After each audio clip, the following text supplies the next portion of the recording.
ሰላም የተወደዳችሁና የተከበራችሁ አድማጭ ተመልካቾቻችን እንደምን አላችሁ? ጎጃም አዝመራው ነኝ። ይህ በአማራ ፋኖ ብሔራዊ ንቅናቄ በቴዎድሮስ ህዝብ ሚዲያ ክፍል እየተዘጋጀ የሚቀርብላችሁ የዕለቱ ፕሮግራም ነው። በዛሬው ፕሮግራማችን መጋቢት 30 7ኛው ወር 2018 ዓ.ም ጀግናው የአማራ ፋኖ ተዋግቶ ከጠላት ጋር አንገት ለአንገት ተናንቆ ነፃ ባወጣት በምስራቅ ጎጃም ዞን በሰዴ ወረዳ እንገኛለን። ያለነውም ሰዴ ከተማ ላይ ነው። ስለዚህ በዛሬው ዕለት ደግሞ የአማራ ፋኖ ቴዎድሮስ ህዝብ አመራሮች የ201ኛ ኮር አመራሮች ከሰዴ ህዝብ ጋር ያደረጉትን ውይይት እናስቃኛችኋለን። ምን ጉዳዮች ነበሩ የሚለውን አብረን እናያለን። መልካም ቆይታ ይሆንላችሁ።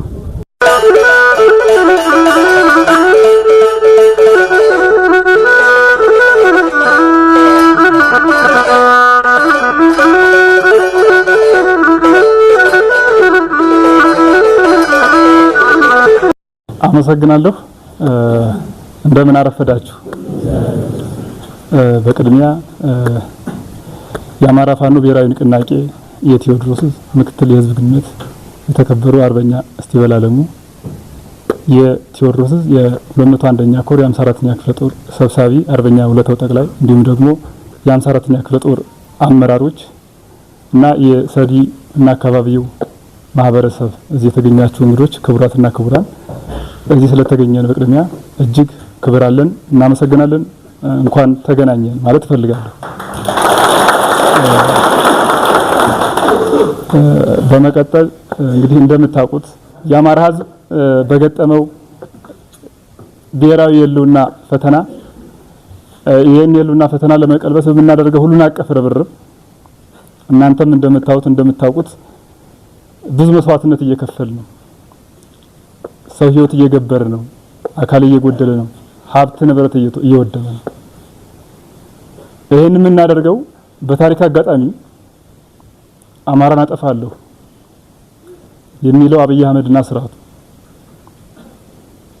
ሰሪና አካባቢውም አንዱ የአማራ ክፍል ስለሆነ የዚህ ጣፈንታ ገጥሞት በምታዩት ሁኔታ ንጹሃን እየረሸነ ሴቶችን እየደፈረ ህዝባችንን በዚህ መንገድ እየበታተነና እያለያየ የሚገኝበት ሁኔታ ነው ያለው እና እኛም የአማራ ልጆች በዚህ በታሪክ አጋጣሚ ስለተገኘን ከባዶ ተነስተን ይሄን ስርዓት በማይታመን ሁኔታ እየመከት ነው እንገኛለን። አልፎም ዛሬ ከመከላከል ወደ ማጥቃት ገብተን ሰሞኑን በተደረገው አጠቃላይ ኦፕሬሽን ጠላት በዚህ መንገድ ረግፎ እናንተም በመታወቁት አኳኋን ዛሬ እናንተና እኛ ተገናኝተን አጠቃላይ ስለ ቀጠናችን ስለ ሰዲና አካባቢው እንድንገናኝ ይሄ መድረክ ተከፍቷል ማለት ነው። ስለዚህ ጠላት በተለይ አብይ አህመድና ስርዓቱ ጭፍን የሆነ የአማራ ህዝብ ጥላቻ ያለበት መሆኑ ይታወቃል። ስለዚህ በሰማይም በምድርም የአማራ ህዝብ አጠፋለሁ በማለት ቆርጦ ተነስቶ በዚህ ሁኔታ ያደረገ ያለበት ሁኔታ ይታያል። እኛም የአማራ ልጆች አማራዊ ስለሆን አማራ እንደምታውቁት በታሪክም ኢትዮጵያ የምትባለውን ሀገር በደሙ ባጥንቱ ዋጅቶና ጠብቆ ያኖረ ጠንካራ ባለ ታሪክ ህዝብ ነው። እኛ ደግሞ የዚህ ህዝብ ልጆች ነን። ስለ ኢትዮጵያ የምትባለውን ሀገር በየትኛውም የሀገሪቱ ክፍል ላይ አጥንቱን ከስክሷል፣ ደሙን አፍሷል፣ ዋጅቶና ጠብቆ ለብዙ ዘመናት አኑሯል። ይሄን ሀገር የጠበቀ ህዝብ ግን በዚህ በታሪክ አጋጣሚ ጠላቴ ነው ብሎ እኛ ታገለን ወደ ስልጣን ያመጣ ነው አሸባሪው አብይ አህመድ የአማራ ህዝብ አጠፋለሁ ብሎ ቆርጦ ተነስቶ እንደምታዩት ነው። ሆኖም ግን እኛ አማራዎች ነን።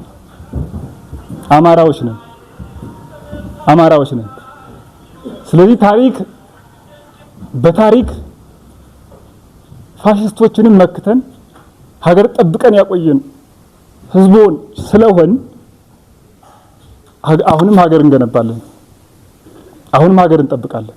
ስለዚህ እኛ የምንታገለው እነሱ እንደሚሉት ሳይሆን ኢትዮጵያ የምትባለውን ሀገር ወደ ቀድሞ ክብሯ መመለስ ነው። ታፍራና ተከብራ የኖረች ሀገራችን ለማስጠበቅ ነው እንጂ ሌሎች ብሔሮችን ለመጨቆን አይደለም። እውነት ለመናገር መታወቅ ያለበት እኛ መስዋዕት የምንከፍለው ህዝባችን መስዋዕት የሚከፍለው ህዝብ ብቻ አይደለም። በነገራችን ላይ እንስሳዎች ሳይቀሩ መስዋዕት የሚከፍሉት ሌሎችን ብሔሮች ለመጨቆን አይደለም። ጠላታችን አብይ አህመድና ስራቱ እና የሱ ጋሻ ጃግሬዎች ናቸው። አይታችኋል። እዚህ ወረዳ የነበሩ የሱ ሽማምባሾች፣ የሱ ጋሻ ጃግሬዎች፣ የሱ ተላላኪዎቹ በየሜዳው ነው የቀሩ። ታውቁታላችሁ። ለእናንተ መንገር ለቀባሪ ማርዳት ነው። በየሜዳው ወድቀዋል። አሁንም ያልተነሳሉ። የሱን አጀንዳ ተቀብለው ተላላኪ ሆነው እንቁላል እየቀቀሉ ወልዶ ያሳደጋቸውን አማራ ለማጥፋት አጀንዳ ተቀብለው እዚህ ሲለላኩ የነበሩ ዛሬ ግን ታሪክ ሆነዋል። ይሄ ይቀጥላል። ላንጨርስ አልጀመርነው። እናንተም እንደምታውቁት የጀመርነው ባንድና በሁለት ክላሽ ነው። ዛሬ ግን ምን እንደታጠቅን አይታችሁታል። ምን እንዳለን አይታችሁታል። ስለዚህ ልባችንና ህዝባችን አምነን የወጣን አማራዎች ነን። ዛሬ እዚህ ላይ ደርሰናል። ነገ ደግሞ ሀገር እንመራለን፣ ሀገር እንረከባለን። ግልጽ ነው አይደል? አዎ አማራዎች ነን። ስለዚህ ከቻል ታሪካችንን በእጃችን እንጽፋለን። ካልቻልን ግን በደማችን እየጻፍን እናልፋለን። ያው ትላንትም በደማቸው ጽፈው ያለፉ እልፍ ጀግኖች ናቸው። ስለዚህ እውነታውን ህዝብ ያውቃል። ድላችን ቅርብ ነው። መውጣት መውረድ አለ፣ ማሸነፍ መሸነፍ አለ። ይሄ ትግል ሂደት ስለሆነ ማለት ነው። ስለዚህ እናንተም ቆርጣችሁ ከጎናችን የምትሰለፉ የምታገዙ የኛ ቤተሰቦች ናቸው። የምንታገለው እንደዚህ ስለሆነ እንደ አማራ እንደሆነናል። ታውቁታላችሁ። በዚህ መሪዎች አሉን፣ መመሪያዎች፣ ደንቦች አሉን። በዘፈቀደ የሚንቀሳቀስ የትኛውም ይሳጠቃል ያለው ከዚህ በኋላ መንግስት አለ። የዚህ ወረዳ መሪ አለን፣ እንደ ክፍለ ጦር መሪ አለን። ስለዚህ በተዘረከረከ መንገድ የሚንቀሳቀስ ኃይልም አይኖርም። እዚህ የተከበሩ ወንድሞችን በጣም አመሰግናለሁ። የክፍለ ጦርና የኮር አመራሮች ናቸው። የጊዜያዊ መንግስት አመራሮች እና አባሎቻችን በዙሪያውን እየጠበቁን ያሉ አባሎቻችን አሉ። አንድያ ነፍሳቸውን ለዚህ ለተከበረ ህዝብ ለመስጠት እየተዋደቁ ያሉ ጀግኖች አሉ። በዚህ መዋደቅ ውስጥ ደግሞ አንድያ ነፍሳቸውን ሰጠው በክብር ትግሉን ለኛ አደራ ሰጠው የሄዱ ሰማዕታት አሉ። እዚህ እናንተ ጋር እንኳን ስንሳተፍ ውጊያውን ስናደርግ እየተጫወትን አብረናቸው መጠን እየተጫወትን እየተሳቅን እዚህ ድረስ ገብተን ያጣናቸው እንቁ ጀግኖች አሉ።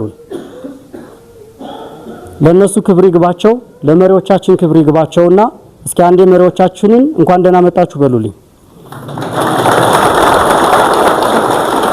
ምንድነው ወደዚህ ፍንጥዝያ ነው ወይ ወደዚህ የከተተን?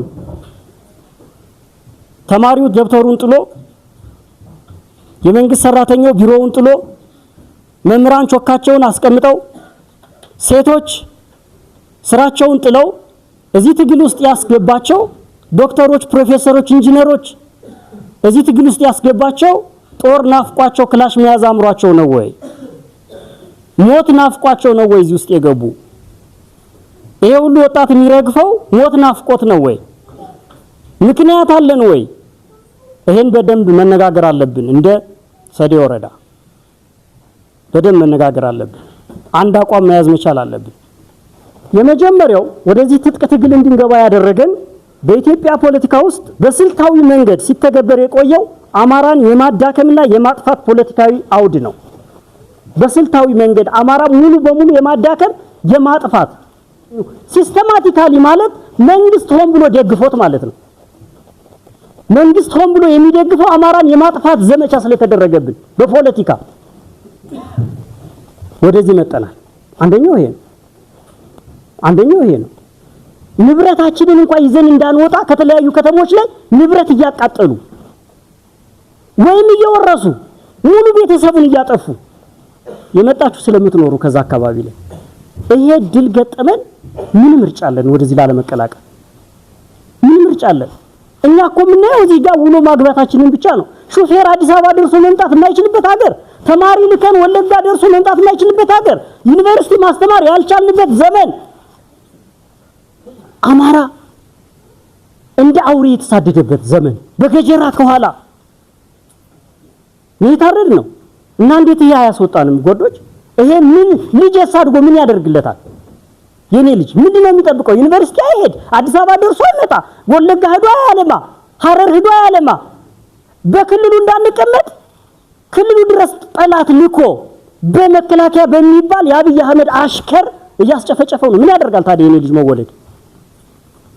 ጀግና ወንድ የሆነ በክብር መሞት አይሻል? ትላንት እዚህ ጋር ጠላትን ተረፋርፈው በክብር የሞቱ ጀግኖቻችን የነሱ ድል አያምር? ጠላትን ፊት ለፊት ጉሩምቦ ለጉሩምቦ ተናንቆ መሞት እድል አይደለም? ሴት ልጅ ቤተክርስቲያን ያገለግል የነበረን ካህን አሐዱ አብ ቅዱስ እያለ የሚያገለግለውን ካህን ማረድ ይሄ ያሳብድም? በዓለም ላይ እኮ እንደ አማራ ህዝብ ግፍ የደረሰበት ህዝብ የለም። ይሄን ያስወጣን ጓዶች ፈልገነው አይደለም። እኛ ጦርነት የተከበረ ሙያ ነበረን ቅድም እንዳልኳችሁ። በነገራችን ላይ ግላችንን እኛን ለማሞገስ አይደለም የምነግራችሁ፣ እውነታው ይሄ ስለሆነ ነው። መናገር ያልቻሉት አባሎቻችን ኢንጂነር ስለሆኑ ነው፣ ዶክተር ስለሆኑ ነው። ስንት ዶክተሮች ነው ያሉን? እኔ መድረኩን ስላገኘው እነሱን ተክቼ መናገር ስላለብኝ ነው ምነግራችሁ። ቢሮ ጥተን መጠናል። ምን ያደርጋል? ቢሮ ድረስ መጥቶ ያርዳሃል። ትሰራለህስ? ሙስና ያሰራሃል። ትቀጠራለህ ተምረህ። ታዲያ ምንድነው የምናደርግኛ? አገራችንን ማን እየወረሳት ነው? እምነታችን ምን እየሆነ ነው? ምን እያደረግን ምን ይሰራልናል? ታዲያ ህይወት ምንድነው? ትርጉም ያለው ስራ ሰርተን ካላለፍንበት ህይወት ምንድነው? ሞት እንደሆነ በእንቅፋትስ መሞት ይቀራል፣ ተነውስ መሞት ይቀራል። ውባ አንገፈገፈኝ ብለ በሁለተኛው ቀን መሞት ይቀራል።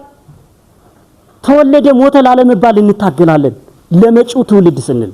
የስልጣን ሽኩቻ የሚመስላቸው ስልጣን አምሮን የሚመስላቸው አይደለም አሉ። ስልጣን ለመያዝና አርበኛ ዘመነ ካሴ እና አስረስ ማረ ዳምጤ እና ሻለቃ ዝናቡ ስልጣን ለመያዝ የሚመስለው ሰው አለ። አይደለም። ስልጣን መያዝ ምንድነው? ስልጣን እኮ ከተፈለገ እናገኝ ተሻገርም ስልጣን ይዘዋል። ስልጣኑ አይደለም ያስወጣን። እህሳ ህዝቡ የህልውና ስጋት ውስጥ ስለወደቀ የመኖር መብቱ ስለተነፈገ ነው የምንታገለው። ጎበዝ መኖር ፈልጋለሁ እኮ ነው ያልኛ። መኖር አልቻልኩም፣ መንቀሳቀስ አልቻልኩም፣ መብላት አልቻልኩም፣ መተንፈስ አልቻልኩም። እምተነፍሰው መንግስት ሲፈቅድ ብቻ ሆነ። እንዴት አንድ የተከበረ የሰው ልጅ በአርያ ስላሴ የተፈጠረ ሰው እንዴት መንግስት ፈቅዶ አየር ተንፍስ ይለዋል? ይሄንን የተቃወምን እንጂ ስልጣን ተራ ስልጣን አይደለም የፈለግነው። በነገራችን ላይ በኋላ ስልጣን እንደሚያስፈልገን ነግራችኋለሁ። ግን ያስወጣን ከቤት ያስወጣን ይሄ አይደለም። ስልጣን ፈልገን አይደለም። ስልጣኑን ይዘውት እኮ በደንብ እንዲገዙን እና አብይ አህመድ ሲሾሙ የአማራ ክልል ህዝብ ሆ ብሎ ወጥቶ ማንም ሳይቀሰቅሰው አልደገፍነው። ሁላችንም ባንዲራ ይዘን ወጣን እኮ አብይ አህመድ ምራን ብለነዋል። ምንድነው ታዲያ ያስወጣን? አልመራን አለ። ገደለ፣ ጨፈጨፈን፣ በልማቱ አዳከመን፣ ኑሮን ሰማይ ሰቀለው። ምን የት እንሂድ? ወደ ሰማይ ይወጣል እንዴ ጓዶች? እነ ሙሴ እንኳን በእስራኤል ሀገር እንደዚህ እኮ አልሆኑ። እንደዚህ ተጨቆኑ እንዴ እነ ሙሴ? ታሪክና አጥና እስኪ። አልተጨቆኑም እኮ።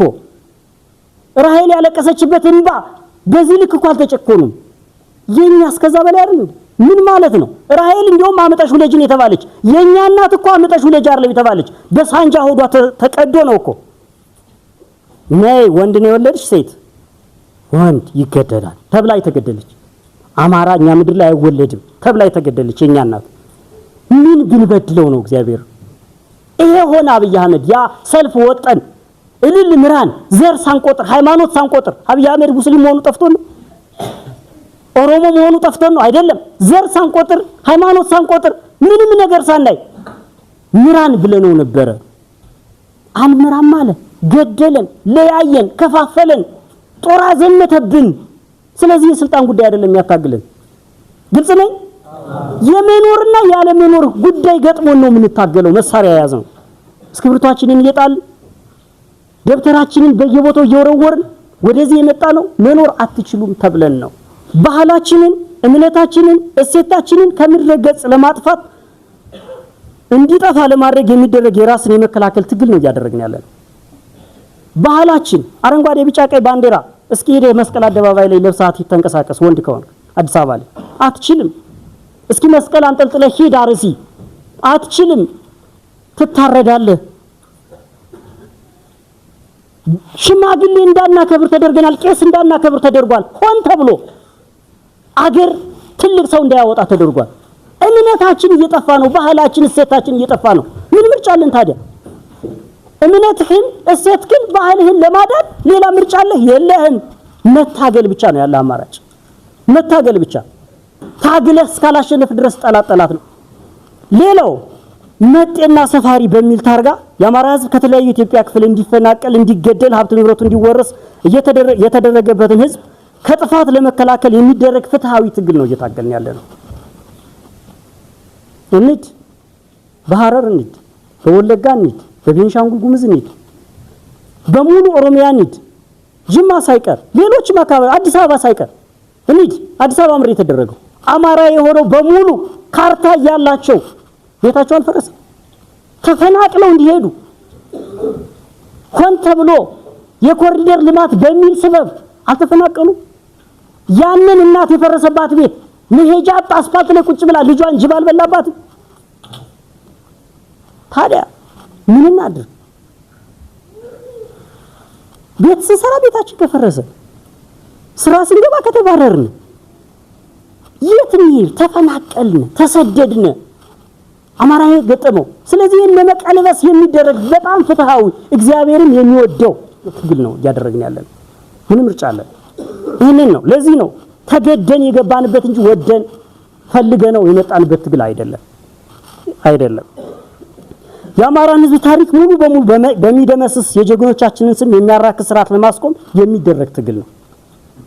ይቻላል። ምኒልክ፣ አድዋ፣ መስቀል ማክበር ይቻላል። ታሪካችንን ይቻላል። አሁን ዛሬ እንደጥንቱ ሂደን ፒያሳ የአድዋ ዕለት አድዋን ማክበር እንችላለን። አባቶቻችን የሞቱበትን መንግስቱ ኃይለ ማርያም ሶማሊያን ድባቅ የመጣበትን የዚያድ ባሬን ጦርነት በዓል ማክበር እንችላለን። በላይ ዘለቀ የኛ ነው እንደውም አይሉህም። ዘፈን ሲዘፍን እነ ፋሲል ደግሞ ዘፈናችሁ ተብሎ አልተገረፉም። ይቻላል። የት አለ ዳኛው አለ ዛሬ ጀግና ስላወደሰ አለ ባገሩ ተሰዷል። አየህ ጀግና እንዳይኖረን አማራ ጀግና የሚባል እንዳይኖረው እናሳምነው ጽጌን አልበላም። እየመረጠ እነ ሳሙኤል አወቀን አልበላም። ይሄ ስርዓት ያልበለው ነገር የለም። ይሄ ስርዓት ታሪክ እንዲኖር አይፈልግም። ይሄ ስርዓት በህይወት እንድትኖር አይፈልግም። ስለዚህ እንታገላለን፣ ታሪካችንን እናስከብራለን። ታሪክ የሌለው ህዝብ እኮ መረን ምን ያደርጋል? ወደፊትም መሄድ አይችልም፣ ወደ ኋላ መመልከት አይችልም እኮ። እውር ድንብር ጉዞ ነው የሚጓዘው ታሪክ የሌለው ህዝብ። ታሪካችንን ማስጠበቅ አለብን ብለን ፍትሃዊ ጦርነት ነው እያደረግን ያለነው። የተከፈተብንን ያውም ደግሞ እኛ አይደለንም። ማወቅ ያለባችሁ ውጊያውን የጀመርነው እኛ አይደለንም። ሱሪያ አስወልቀሃለሁ በ3 ቀን ብሎ ነው መጡኛ ጋር ጦርነት የከፈተ። ለምን? በኋላ ምን ይሆናል። ሌላው የአማራን ህዝብ የዘነጋ የሀብት ክፍልና ልማት አልተደረገለትም። ለዚህም ነው የምንዋጋው። ለኦሮሚያ ምን ይሰጠዋል? ማረሻ ለገበሬው ትራክተር አላያችሁም እንዴ? ለብዙ ዘመናት ሲከፋፈል የኖረው ባለ ሀብት ሆን ተብሎ እየተፈጠረለት ነው። እኛ ጋርስ ጥይት ነው የሚላክልን። እኛ ጋር ፖሊስ ኮሌጅ ነው የሚከፈትልን። ስንት ፖሊስ ኮሌጅ ነው ያለ አማራ ክልል? እንደዛ ነው እኛ ጋር የሚደረግልን። የእርሻ ትራክተር መሳሪያ ነው የተፈበረከልን አይደለም። ዛሬ እንኳን በዚህ ሰዓት ጋዝ ነዳጅ እየመጣ ያለ ወደኛ ይመጣል። ለምን? እኛ የተጠላን ህዝቦች ነን። እኛ እንድንጠፋ የተፈረደብን ህዝቦች ነን። ስለዚህ የሀብት ክፍፍሉ ፍትሃዊ አይደለም። ያዳላ ነው፣ በዘር የተነከረ ነው፣ ቆሻሻ ነው።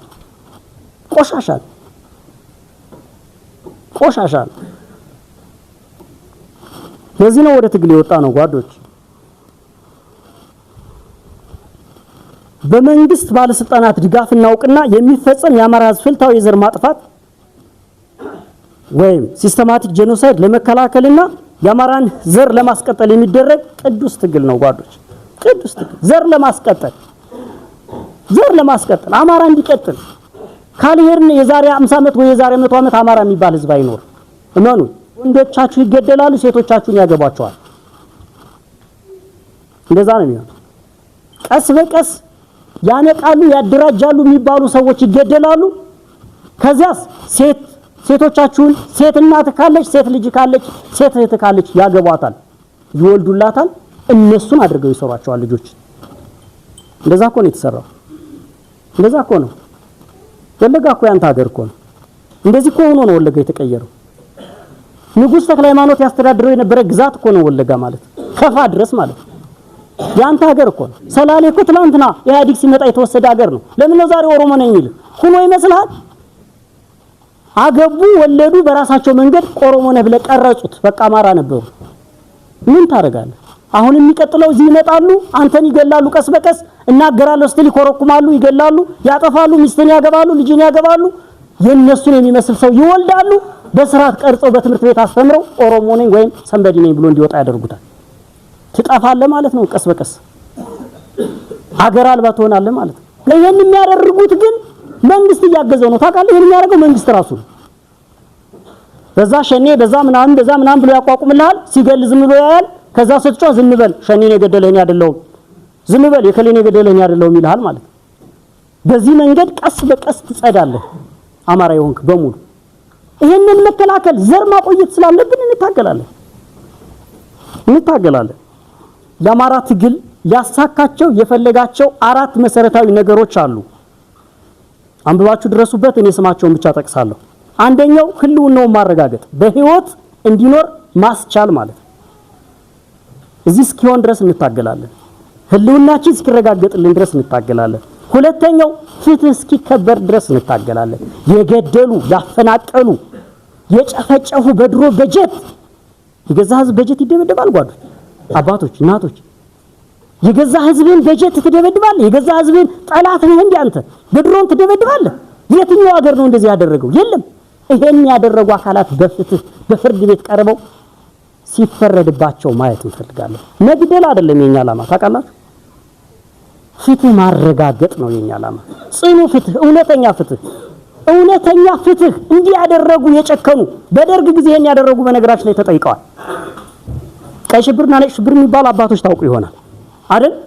ቀይ ሽብር የፈጠሩ አሜሪካ ሸሽተው የሄዱ ዛሬ ታስረዋል።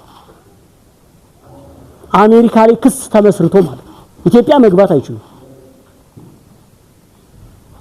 እዚያ እስክንደርስ ድረስ ፍትህ እስከምናሰፍን ድረስ ትግላችንን እንቀጥላለን። ሶስተኛው ለክብራችን እንዋደቃለን። አማራ የሚባል እንስሳ ሆኗል ብያቸዋለሁ ቅድም። እንደ እንስሳ እየታደነ ይገደላል። አማራ ነው፣ ሰው ነው፣ አይነካም፣ አይገደልም እስኪባል ድረስ እንታገላለን። ክብራችን እስኪመለስ የሀገር ክብራችን፣ ባንዲራችን፣ እምነታችን ብዙ ክብር አለን እኛ። ክብራችን እስኪመለስ ድረስ እንታገላለን። እነዚህ 3 ዓላማዎች አሉ። ወደ ትጥቅ ትግል ስንገባ አስገዳጅ አሁናዊ ምንድነው? ኢሚዲየት ኮዙ አሁን እንድንገባ እንዲሁ ቀጥታ ያን ያህል ሰላማዊ ሰልፍ አድርገን የፓርቲ ትግል አድርገን እንዲሁ በድንገት ነው አይደል አብዮቱ የፈነዳ? አስበንበት አቅደንበት ነው። በእኛ ዕቅድ መሰረት አብዮቱ ይፈንዳ ቢባል ገና ጊዜ ይኖረው ነበር። ግን ድንገት ነው የተከሰተው። ምንድነው ድንገት ያስነሳው ነገር ካለ 3 ነጥቦችን አንስቼ እዚህ ያለውን ርዕስ ላጠቃልል። አንደኛው የአማራ ህዝብ ብሶት በ3 ሳምንት ለማንበርከክ የሀገሪቱ መከላከያ ክልሉን መውረሩ ነው። በ3 ሳምንት ውስጥ አጸዳለው አለ ጀነራል ማነው ያ ፊልድ ማርሻል ነው የምትሉት ምርኮኛው ብርሃኑ ጁላ የአማራን ህዝብ በ3 ሳምንት ውስጥ ትጥቅ አስፈትቼ አንበርክኬ ሱሪውን አስወልቀዋለሁ አይደለም ትጥቁን አለ። የአማራ ህዝብ ደግሞ ስለ ልቦ ነው እንደዛ አይደለም። ትጥቅ የሚፈታ ሱሪን የሚፈታ አይደለም። የለም እናንተና እኛ አንተዋወቅም። የአማራ ህዝብ ሱሪውን ፈቶ እኮ ሰው አይነካም። ሽንት ቤት የተቀመጠ ሰው አባቶች በሽመል ዳችሁ ትማታላችሁ፣ ይማታል። የአማራ ስነ ልቦና አይማታም። ተነስተና ወንድ ንግጠብ ተብሎ ተፎካክሮ ቦታ ቀጥሮ ነው የሚማታ እንጂ ሱሪን አስወልቃለሁ አይደል? የአማራን ስነ ልቦና አላወቀውም። ለዚህ ነው ሱሪያችንን ሲያስወልቀን ትጥቃችንን ሲቀማን ዝም ብለን አናይም ብሎ ህዝቡ ሆም ወጣ። የህዝብ ትግል ነው፣ የእናንተ ትግል ነው፣ የኛ ትግል ነው። የዘመኑ አደራ ነው ይሄ። የዘመኑ አድዋ ነው በነገራችን ላይ ይሄ ትግል። እንጠፋለን። ጣሊያን ኢትዮጵያን ወራ ቢሆን ድሮ ባህላችን፣ እምነታችን፣ ሁሉ ነገራችን ይቀየር ነበር። አሁን ከዛ የባሰ ነው። ይሄ መንግስት አሁን ያለው ስርዓት ካሸነፈ እንደውም አማራ አይኖርም። ሰው ባህል ምንድነው ሳትኖር? እምነት ምንድነው ሳትኖር? የለህማ። ስለዚህ ይብሳል። ካድዋው ጦርነትም የባሰ ጦርነት ውስጥ ነው ያለነው። አልገባንም። ግን ቀልድ ነው የሚመስለን። ቤታችን ድረስ እየመጣ እየገደለን ግን እንደ ቀልድ ነው የምናየው። የሰው ሞትን ተለማምደነዋል። እሱም እውነቱን ነው። ሰው ግደሉ አለ። ከዛስ በሬሳው ላይ ዛፍ ተክልበታል። ጥላ ይሆነዋል አላለንም? በቴሌቪዥን ወጡ። እንዲሁ ህፃን እግዚአብሔር ሲቆጣ እንዲህ አይነት ነገስታትን በወንበሩ ላይ ያስቀምጣል። በነገራችን አቡነ አብርሃም ትዝ ይላችኋል። ገና ትግሉ ሲጀመር አብይ አህመድ እንደመጣ ባህር ዳር ሄዶ ነበር። ምናልባት 3 ሳምንት የሞላው አይመስለኝም ከተሾመ። ምንድነው ያሉት አቡነ አብርሃም? አንተ ወይ እግዚአብሔር የላከልን መልአክ ነህ ወይ ደግሞ ጅራፍ አድርጎ እግዚአብሔር በበደላችን ምክንያት ልትገርፈን የላከ ሰው ነህ አሉት። ስለማስታውሰው ነው ያን የቴሌቪዥን ፕሮግራም ልትገርፈን ነው ያሉት። እንዳሉትም አቡነ አብርሃም ክፉ ትንቢት ሆኖባቸው አብይ አህመድ እየገረፈን ነው ያለው። ሌላው የአማራ ህዝብ ለዘመናት ታጥቆት የነበረው መሳሪያ ለመግፈፍ በተደረገ ሙከራ ወደዚህ ትግል የገባ ነው። የሌሎችን ክልሎች ልዩ ኃይል በሜካናይዝድ እያደራጀ በተለይ የኦሮሚያን በሜካናይዝድ እያደራጀ የአማራ ልዩ ኃይል ግን በማፍረስ የአማራ ህዝብ እንደፈለገ ለማጥፋት የተደረገ የትጥቅ ማስፈታት ሂደት ወደ ትጥቅ ትግሉ ፈጥነን እንድንገባ አድርጎናል። ልክ ነው አይደል? አዎ። ሌላው በርስቶቻችን ላይ የአማራን ህዝብ ጥቅም ያለማከለ የፕሪቶሪያ ስምምነት ርስቶቻችን ወልቃይት ራያን የተመለከተ ስምምነት ሲያደርግ የአማራ ህዝብ ያልተወከለበት ነበር። ልክ ነው አይደል? የፌደራል መንግስቱን የተወከለ ስምምነት ሲያደርግ እኛ የለን ማናውቅ። ሶስተኛው አጀንዳዬ የአብይ አህመድ አገዛዝ በአማራ ህዝብ ላይ ጦርነት ከከፈተ በኋላ ምን እያደረገ ነው? አሁን በህዝባችን ላይ መጣ፣ ቀጥ ብሎ ክልላችን ገባ። ከዚያስ ምን አደረገ? ምን ገጠመን? እውነት ሊያጠፋን ሞከረ ወይስ ሊከላከለው ህዝቡን ሞከረ? ታውቃላችሁ መቼም እኛን ጽንፈኛ ሽፍታ ምናምን ነው አይደል? ከጽንፈኛው ለመከላከል ራሱ ህዝቡን በስናት ስርዓት አስተዳደረው ወይስ መከራ ዘነበበት? እኔው አንድ ባንድ የመጀመሪያው ለዘመናት የአማራን ህዝብ ለማጥፋት የታለመውን እቅድ ለማሳካት በድሮንና በጀት በከባድ መሳሪያ ጥቃቶች በመፈጸም ህዝብን ጨፈጨፈ። አዴት ላይ ዲያቆናት እየተማሩ አልተጨፈጨፉ በድሮን። ፍኖተ ሰላም ላይ ገበያ ላይ ህዝብ ላይ ድሮን አልተጣለም። ገደብ ላይ ሌሎችም አካባቢዎች ላይ አልሆነም። የምታውቁት ነው። ስለዚህ ህዝብን ሊጠብቅ አይደለም የመጣው፣ ሊጨፈጭፍ ነው የመጣው። ሊጨፈጭፍ አጋጣሚውን አገኘው። እሰይ አሁን በደንብ ልበቀለው አማራ። ይሄን ነው እያደረገ ያለው። ህዝቡን ለማንበርከክ ትምህርት ቤቶችን፣ ሆስፒታሎችን፣ የሃይማኖት ተቋማትን የጥቃት ኢላማ በማድረግ ያወደመ ይገኛል። የትኛው ትምህርት ቤት ነው አሁን ሰላም ያለ? ሁሉም ወድሟል። ሆስፒታል ሳይቀር ደብድቧል። ታውቃላችሁ? ጤና ጣቢያዎችን ወሎ ላይ እኔ በጣም ማስታውሰው ወሎ ላይ ጤና ጣቢያ ከነርጉስ ሴት ልትወልድ እንደገባች መንግስት እንደዚህ ያደርጋል እንዴ? መንግስት ቢሆን ድሮ የምር ሊያጠፋን ስለፈለገ ነው ይሄን እያደረገ ያለው። ሌላው ነፃ እርምጃ መውሰድ ደብረ ማርቆስ ላይ ወጣቱን አሰልፎ አረሸነ። እናንተ ጋር የለም የተገደለ ምንም ሳያጠፉ ከፋኖ ጋር ምንም ግንኙነት ሳይኖራቸው እንዲሁ ከቤታቸው አውጥቶ አረሸንም። አላያችሁ? ይሄን አድርጓል። እንኳን ሊከላከለን ሴቶቻችን ተደፍረዋል። የዓለም አቀፍ ሚዲያዎች እንዳረጋገጡት እንግዲህ ከተማ ውስጥ እሱ በተቆጣጠራቸው ቦታዎች ላይ ከሺህ በላይ ሴቶች ተደፍረዋል። ይሄንን እኛ አይደለም ያልነው፣ የዓለም አቀፍ ሚዲያዎች ናቸው በጥናት ያረጋገጡት። ትልልቅ ከተሞች ላይ ሄዱ፣ እህቶቻችን ተበክለዋል። ሚስት ቢውኝ እንደው ማስታወሱ የመምህር ሚስት አልተቀማም። የመምህር ሚስት ናውጣ ተብሎ ይሄ ነው የሚያድነን። ይሄ ነው የሚያድነን። በትክክል ሊያጠፋን ስለመጣ ያንን በቀሉን ለመወጣት እየጨፈጨፈ ነው። ያገኘውን አጋጣሚ ተጠቅሞ ምክንያት እየፈለገ አንተ ፋኖ ነህ፣ አንተ ፋኖ ቤተሰብ ነህ፣ አንተ መረጃ ነህ፣ አንተ ምናምን ታርጋ እየለጠፈ ህዝባችንን በሙሉ እየጨፈጨፈ ነው። ሴቶቻችንን እየደፈረ ነው። ትምህርት ቤት መላክ ተጀምሮ ከሆነ እዚህ ሀገር ተማሪዎች ተደፍረዋል። ነገ በመረጃ ይመጣል። ተደፍረዋል።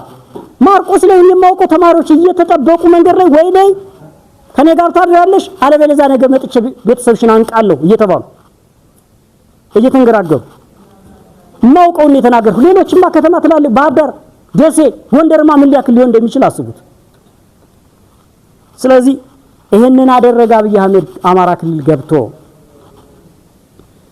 በኢኮኖሚ የማዕቀብ የፋይናንስ አሻጥር እየፈጸመ ነው። ለምሳሌ ከአንድ ሺህ ብር በላይ ማውጣት አትችልም። ለምን? እንዳትነግድ፣ እንዳታተርፍ፣ ገንዘብ እንዳትለዋወጥ ሆን ተብሎ የኢኮኖሚ ቀባ ነው የተደረገበት በአማራ ክልል ውስጥ። ወጣቱ በዚያ ተማሮ ወደ መከላከያ ወደ ልዩ ኃይል እንዲገባ መነገድ እንዳይችል ስራ አጥ እንዲሆን ሆን ተብሎ ተደርጓል። ምን ላርግና እኔ እንግዲህማ በቃ ባይሆን እዛ ሄጄ መሳሪያ ይዤ እወጣለሁ ይላል ወጣቱ። በዛው ተደፍቶ ይቀራል። ይሄንን ነው እያደረገ ያለ። በሰው ሰራሽ ረሃብ ህዝብን ለማጥፋት ማዳበሪያ እየከለከለ ነው። ማዳበሪያ በሰው ሰራሽ ረሃብ ተርበን እጅ እንድንሰጥ ተገደል። ገበሬው እኛ ጋር አካባቢ ያለው ሸቀጥ እንዳይደርስለት መኪና ትራንስፖርት በመደር ሕክምና እንዳያገኝ ሆስፒታል እንዳይገባ ወላድ ትከለከላለች። አምቡላንስ እኛ ጋር መጥቶ ወስዶ ያውቃል። እኔ የተገጠምኩ እኔ እናቲት ምን አገባት? እኔ ጋር ይግጠም እንደወንድ እናንተኛ ጋር ስትመጡ እንደዛ እናደርጋለን እንዴ? ባንዳ ካልሆንክ ከመንግስት ጋር ካልወገንክ በስተቀር ለምን እኛ ጋር መጣ ብለን እናገራለን? አንናገርም። እነሱ ግን አንድ እርጉዝ ሴት በአምቡላንስ እንዳትደርስና እንዳትገላገል አምቡላንስ ከልክሎ እናቶቻችን በመንገድ ሁሉ እየወለዱ እየሞቱ ነው። ይሄን እያደረገ ነው። ማዳበሪያ በተለይ ማዳበሪያ ወይና ግብር ክፈል ወይ አልሰጥህም ማንገራገሪያ መያዣ ሰው ለሚጎርሰው እሱም እኮ የሚበላ ገበሬ ያመረተው ግን እንዳናመርት እየተከለከለ በዛ ላይ ዋጋ እየጨመረ አንድ አመት ላይ ካምና ወይም ታች አምና እኮ ኦሮሚያ ክልል ይሸጥ የነበረው ማዳበሪያና እኛ ጋር ይሸጥ የነበረው ማዳበሪያ በእጥፍ ነበር። እኛ ዳታውን እናውቃለን። በእጥፍ ወጣቱ ስራ አጥ እንዲሆንና ለስደት እንዲዳረግ ተደርጓል። ለስደት እንዲዳረግ መውጫ ስለሌለ ጎጃም መውጫ ስለሌለ በነገራችን ላይ የወሎ ወጣት የት አለ አሁን? የለም እኮ ወጣል። ባህር በልቶታል የወሎን ወጣት። ምን ይስራ እዚህ ተቀምጦ? በዚህ እሱ ያን ከተማ ሲቀመጥ አንተ ጡንቻ በጥበጥ ያለ ነፋኖ ነው መሰል ተብሎ ይገደላል። ውሸት ዋሹ እንዴ? ይኖራችሁበት አይደል? እንዴው ጸጉር ከፍ ብሏል አንተ ፋኖ ነህ እንዴ? መውጫ መግቢያ እኮ ነው ያሳጡን ጓዶች። እንዴት እንውጣ፣ እንዴት እንግባ፣ እንዴት አየሩን እኮ ነው ያጠበቡት። ይሄንን ነው አብይ አህመድ እያደረገ ያለው። ወደን አይደለም ወደ ትግል ይገባ ነው፣ ወደን አይደለም። ሌላው በጥንቃቄ እንድታዩት የምንፈልገው የአማራ ህዝብ ሁሉ ጊዜ ከሌላ ህዝብ ጋር ተጣልቶ እንዲኖር ነው የሚፈልገው። ወዳጅ ህዝብ እንዲኖረው አይፈልግም። ከፈለገ ከጉምዝ ጋር እንድንጣላ ከዚህ ከሰሜን ከትግራይ ጋር ለዘላለም ተጣልተን እንድንኖር ከኦሮሚያ ጋር ተጣልተን እንድንኖር ነው የሚፈልግ። የተወሰነች ግንኙነት ካለች ከህዋት ጋር ሊሰሩ ነው። እሱ ከህዋት ጋር እየሰራ አይደል? ጌታቸው ረዳ ምንድነው ሲባባሉ የነበሩ? ጌታቸው ረዳና አብይ አህመድ ምንድን ሲባባሉ ኑሮ ነው ዛሬ አብረው እየሰሩ ያለ? ከህዋት የኛን አጀንዳ ከተቀበለ ለምን አንሰራ? አማራ እንዳይጠፋ ታገላለሁ ካለ ለምን ነው ማይሰራ? ማንሰራ አብረን ዋናው መደራደሩ ነው ጓዶች።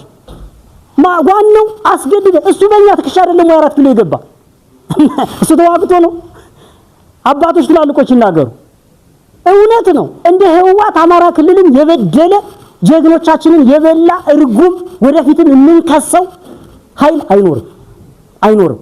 እውነቴን ነው የምላችሁ። እንደ ህዋት የበደለ አማራ እንዲገለል እንዲጠላ በሌሎች አካባቢ ጨቋኝ ተብሎ እንዲፈረጅ ያደረገ ህዋት ናት። ግንሳ ይሄ ተብሎ ዘላለም ትግራይና አማራ ለዘላለም ሲጣላ መኖር አለበት? በቃ ስንጨፋጨፍ ነው መኖር ያለብን? ሰላም አይመጣም። ሲጀመር ትግራይና አማራ እኮ 90% ያክል እንደውም ከ90% በላይ ባህሉ አንድ አይነት ነው፣ እምነቱ አንድ አይነት ነው። ለምንድን ነው አንድ አይነት ህዝብ የሚጨፋጨፈው? ወንድማማች ህዝብ እንዴት ይሄንን መጣላት ፈለገ? ዋናው ነገር አጀንዳችንን እንዲቀበሉት ማድረግ ከቻሉ ወይ የህዋት ከኛ ጋር በመጣችና በታገለች እኔ አብይ አህመድ ለመጣል የሚታገል የትኛውም አካል ጋር እንሰራለን። የትኛውም አካል ጋር ግን እሱ እንደነውር ሁሉ ጊዜ እየተጣላ እንድንኖር ይፈልጋል። ሁሉ ጊዜ እየተጣላ እንድንኖር አናደርገውም። ግን እኛ አባቶቻችን ልጆች ነን። የኛ አባቶች እኮ ጓዶች አይደለም ትግሬ ድረስ ሄዶ መምራት አልፈው የመን ድረስ ይመሩ ነበር እኮ አልፈው ባህር ተሻግረው የመን ድረስ አባቶቻችን። እና ለምን ነው ትግሬን ገና ለምን ነው ከኤርትራ ጋር ማንሰረው? ለምን ነው ከሱዳን ጋር ማንሰረው? ከሶማሌ ጋር ከጅቡቲ ጋር ለምን ነው ማንሰረው? የኛን አጀንዳ ከተቀበሉ እንሰራለን። ግልጽ ነው። እሱ ግን አንድ ሰው አንድ ፋኖ በወጣ ቁጥር የህዋት አጀንዳ አራማጅ አንድ ባንዳ በሄደ ቁጥር ከኛ እኛ ራሳችን እንዳልኳችሁ አጀንዳ ቀርጸን ፖለቲካ አላማ ይዘን አንግበን የወጣን እንጂ ማንንም የሚጭነን አህዮች አይደለም። ለዓለመጫን ማነው እንደነሱ ትግል የጀመርነው? ለዓለመጫን ተጭነው እንደ አህያ አይደል እንደነሱ አይደለም የሸጡን እኮ ተጭነው ነው እንደ አህያ ተጭነው ይሄው ነው ጓዶች ባጭሩ ያፋኖ ትግል አሁን የደረሰበት ደረጃስ ምን ያክላል ምን ደረጃ ላይ ነው ያለው ምንድን ላይ ናችሁ በሉን የምርህን መንግስት የማሸነፍ አቅም እየፈጠራችሁ ነው ወይ ፕሮግረሳችሁ እድገታችሁ ምን ይመስላል እንዴው መታየት አለበት አንደኛው ትግሉ ሲጀመር የተከፈተብንን ወረራ ለመመከት ነበር ሁላችንም ተከላካይ ነበር አሁን ግን አጥቂ ሆነናል እና ተቋምም ወደ ተቋማዊነትም ተሸጋግረናል የተበታተኑ የፋኖ ቡድኖች ነበሩ ወደ አንድ ወጥ ተቋም አፋብን ወደሚባል የአማራ ፋኖ ብሔራዊ ንቅናቄ ወደሚባል ትልቅ ግዙፍ ተቋም አድገናል አንድ ድርጅትና 4 እዝ መዋቅር በመፍጠር ትግሉ ወታደራዊ ሳይንስ የሚከተል እዝና መመሪያ ያለው እንዲሆን አድርገናል በኮርና በክፍለ ጦር በማደራጀት ጦሩን በመሸከፍ ስልጡን ማድረግ ችለናል በቡድን መሳሪያና በሎጂስቲክ ራሳችን እንችለናል አሁን ከመንግስት ባልተናነሰ ደረጃ በነገራችን ላይ እዚህ የነበረው መከላከያና ልዩ ኃይል ምናምን ሆኖ የነበረው መሳሪያ እናውቃለን በፍጹም በመሳሪያ እንገናኝ እኔም እርግጠኛ ነኝ ነው የምነግራችሁ ይሄን በእርግጠኝነት ነው የምነግራችሁ ከዛ ውጪ የብሬን የስናይፐር የዲሽቃ ምጥጥናችን እኩል አይደለም ስለዚህ እየበለጥነው ነው ስለበለጥነውንም ነው ይሄን ያክል ጠላት ደምስሰን ይሄን ከተማ የተቆጣጠር ነው አዎ ይሄን እንድትረዱ ፈልጋለሁ በፈጣን ሰዓት የተሳካ ኦፕሬሽን በመስራት ጠላትን የሚያርበደብድ የሚደመስና የሚፈራ ኃይል ሆኗል የጠራ የፖለቲካ ግብ በማስቀመጥ ግልጽ ዓላማ የሰነቀ ኃይል መሆን ያስመሰከረ ይገኛል ፋኖ ነፃ ቀጠናዎችን ጊዜያዊ መንግስት በማቋቋም የመንግስትነት ኃላፊነት እየተወጣ ይገኛል መንግስት ሆነናል 90% የሚያክለውን የአማራ ክልል ህዝብ የምናስተዳድረው እኛ ነን ከተሜት ላይ ብቻ ነው አሁን ብልጽግና የሚባለው በማን ተከቦ በታጠቀ ኃይል ተከቦ ያለ እንጂ ሙሉ 90% የሚሆነው የአማራ ክልልን ያስተዳድርን ያለን እኛ ነን ምን ማለት ነው አማራ ክልልን የምናስተዳድር ገዢ ኃይሎች እኛ ነን መንግስቶች እኛ ነን መንግስት ሆነናል እኛ አሁን ተቋማዊ እድገት ፋኖ ነፃ ባወጣቸው አካባቢዎች ሰላምና መረጋጋት እንዲፈጠር ያስችላል ይሄ ያንዱ የመድረኩ አንዱ ዓላማ ይሄ ነው ነፃ ቀጠናዎችን እናረጋጋለን ገበያ እንዲካሄድ አሁን ነገ ባንክ ምናምን ይከፈታል ስራ ይጀምራል ማህበራዊ ስራ ገበያ ምናምን ይጀምራል በነፃነት ትሰራላችሁ በቃ ይሄን እናደርጋለን ሌላው ፋኖ በዲፕሎማሲ ምህዳሩ የዓለም አቀፍ ትኩረት ማግኘት ችሏል ጋዜጠኞች ዓለም አቀፍ አሜሪካ ሳትቀር ስለ ፋኖ እውቅና ሰጣለች ደብዳቤ ጽፋለች በዲፕሎማሲው ሳይቀር ፋኖ ተገዳዳሪ ኃይል ትልቅ ግዙፍ ኃይል ሆኖ እየመጣ መሆኑን ዓለም መስክሯል የሚቀረው ጠላትን ደምስሶ ቦታውን መያዝ ብቻ ነው የሚቀረው ከዛ ውጭ ግን አብይ ያለቀለት መሆኑን የምታወዳድሩበት ነገር ልንገራችሁ ወታደሩ የአብይ አህመድ ወታደር ማለት ነው በየቀጠናው በፋኖ እየተደመሰሰ ነው ሎጂስቲክና መሳሪያው ለፋኖ እያስረከበ ነው ወታደሩ የመዋጋት ሞራሉ እየቀነሰ ነው ይሄን የምታዩት ነው እዚህ ወይ ድል የመቼ መጡብን ይሆን ምናምን ነው ሲሉ ሲፈሩ እዚህ ስለነበራችሁ አብራችሁ ዛሬ መጡብን ነገ መጡብን እሺ ቆፍር ሩጥ ምናምን አራው ይሄን ነው ሲያረጉ ፈርተዋል መዋጋት ሞራል የላቸው ሌላው በየቀኑ በግዳጅ የሚሰለጥነው ሰራዊት እንግዲህ ወጣቱን እያስገደዱ እንደሚያሰለጥኑ ይታወቃል የት ገባ ግን ያ ሁሉ ስንት ጊዜ ነው ያሰለጠኑ ግን ካርቶ ጨርሷል ጎበዝ በየቀኑ ኮኛ የምንቀበለው ለዛ ነው መሳሪያችን የጎለበተው ሁሉም እየከዳኛ ጋር ነው የሚመጣው ሌላውና በጣም ጠላትን ያርበደበደው ያለው ነገር ውስጥ ለውስጥ መተማመን አይችሉም ጀነራሎች ሳይቀሩ ካቢኔዎች ሳይቀሩ ከኛ ጋር ይደዋወላሉ ግማሹ የኛ ነው ግማሹ እነሱ ነው ስለዚህ በጣም ተፍረክርከዋል መናበብ አልቻሉም ምንም መስማማት የለም እነሱ ጋር ስለዚህ ጠላት አልቆለታል ትንሽ ጊዜ ብቻ ነው የሚጠብቀን የኛን አቅም አጠንክሮ የተሳካ ኦፕሬሽን ማድረግ ነው ከኛ የሚጠበቅብን እሱን ደግሞ እናደርጋለን ሌላው የመከላከያ ሰራዊት የሚሞትለት ዓላማ የለው የገዛ ህዝቡን እኮ ነው የሚጨፈጭፍ ምን ዓላማ አለው እኛ እኮ ቅድም እንዳልኳችሁ ተገፍተን ነው ለመኖር ነው የምንታገለው መከላከያው ለምን ነው የምትዋጋ ይባል ለአብይ አህመድ ስልጣን ነው የሚለው ይሄ ደግሞ ሊያዋጋ አይችልም ለአንድ ሰው ብሎ የአንድ ሀገር መከላከያ ሰራዊት ይዋጋል እንዴ ስለዚህ የመዋጋት ሞራል የለውም ወድቋል ፍርሃት ውስጥ ነው ያለው በሙሉ ልብ 5 ሆነን እኮ ነው ስናሸብራቸው ምናደር 200 መከላከያ 5 በዛች በኩል ብንደቁስ በቃ ይሄ በሙሉ ከተማው ተቀውጦ ነው የሚውለው በቃ የለም አይዋጉም ስለዚህ አብይ አህመድ እያለቀለት ነው ጓዶች ፖለቲካሊም ካየነው ተሸንፈዋል በሙሉ ክልሎች አሁን እኮ እየተዋጉ ነው። የትኛው ክልል ነው የማይዋጋ? አብይ አህመድ የማይዋጋ ክልል የትኛው ነው? አማራ እየተዋጋ ነው። አፋር እየተዋጋ ነው። ጉምዝ ከኛ ጋር እየተዋጋ ነው። ኦሮሚያ እየተዋጋ ነው። ትግራይ እየተዋጋች ነው። ማን ነው ሻብሮት ያለ? እሺ የትኛው ሀገር ነው ሰላም? አዲስ አበባ ናት ሰላም? አገር ማለት አዲስ አበባ ናት? በቃ ሙቷል። ፖለቲካሊ ሙቷል። የኑሮ ውድነቱን እዩት። የት ደርሷል? ሽንኩርት ስንት ነው? ዘይት ስንት ነው? ሳሙና ስንት ነው እየገዛችሁ ያላችሁት? ነዳጅ ስንት ነው? ጤፍ ስንት ገባ? እስኪ ኑሮውን ተመልከቱት። እስኪ ዘይት ስንት ነው አሁን? ኑሮ ውድነቱ በኢትዮጵያ ላይ ጭኖታል።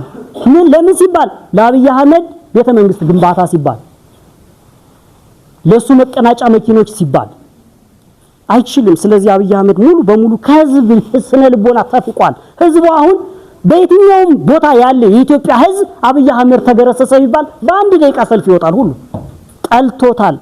እድሉን ብቻ ነው የሚጠብቅ። ጸሎት ላይ ነው ህዝቡ። እበሉ ጸሎት ላይ ነው። እባክህ እንዲህ አይነት አረመኔ መንግስት ምን ብንበድል ነው ያመጣህብን? እባክህ ይቅር በለን ጌታ ሆይ። ኤሎሄ እያለ ነው ህዝቡ። ኤሎሄ እያለ ነው ሙሉ ዳር እስከ ዳር። ውጊያውን አያወቀው፣ ፖለቲካውን አያወቀው ህዝቡ። የሚገዛት ሳሙና፣ የሚገዛት ዘይት፣ የሚገዛው ልብስ፣ የሚገዛው ጫማ ግን ህዝቡን አንገፍ ግፎታል ጓዶች። በዚህ ላይ ሙስናው፣ በዚህ ላይ ዘረኝነቱ ምን አለ እስኪ የምንኩራራበት አሁን ምንድነው? እስኪ በዚህ ስርዓት ይሄ ደህና ነው የምንለው የለም። አማራ ክልልን ከዚህ በኋላ መግዛት አይችልም። እንደው እውነቴን ነው የምነግራችሁ፣ አይችልም። በቃ የፈለገ ሞከረ እኮ ዓለም የተጠቀመውን መሳሪያ በሙሉ ያመረተውን መሳሪያ በሙሉ ተጠቅሞ ሞከረ፣ አይችልም። ከዚህ በኋላ ፋኖ ደንድኗል፣ መሪ አውጥቷል፣ ድርጅት መስርቷል። ንክች እመኑ፣ ይሄ ቃል ነው። ስለነበረን ጊዜ በጣም ነው የማመሰግን። እግዚአብሔር ይስጥልኝ። አመሰግናለሁ። በመጀመሪያ ስለተፈቀደልኝ አመሰግናለሁ። ከዚህ በመቀጠል የተከበራችሁ የአማራ ህዝብ ልጆች እንኳን ለዚህ መድረክ፣ እንኳን ለዚህ ንግግር፣ እንኳን ለመገናኘት በሰላም አደረሰን። እንኳን ለዚህ አበቃን።